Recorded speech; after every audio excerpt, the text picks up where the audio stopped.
Hi friends, నమస్తే. కరివేపాకు rice చేస్తున్నాను.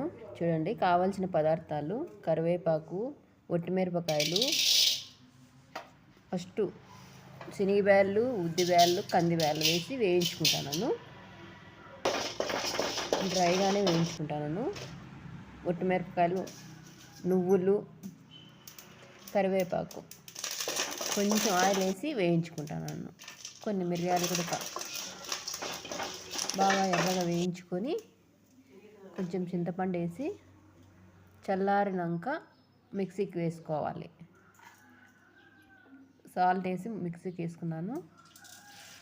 ఇప్పుడు తిరగవాతకి వేసుకుందాం.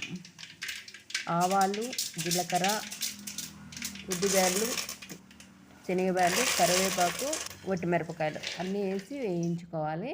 తర్వాత శనగిత్తనాలు, కొంచెం ముంత మామిడిపప్పు, పసుపు వేసి తర్వాత చేసుకొని పక్కన పెట్టుకోవాలి.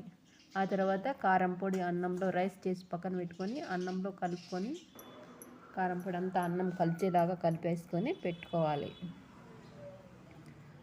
సాల్ట్ తగ్గింటే కొంచెం సాల్ట్ వేసుకుంటాను. నిమ్మరసం వేసుకుంటాను.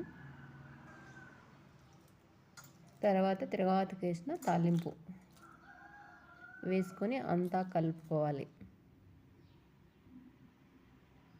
కలుపుకున్నాక రైస్ చూడండి, బాగుంది. తినేదానికి మంచి టేస్టీగా సింపుల్గా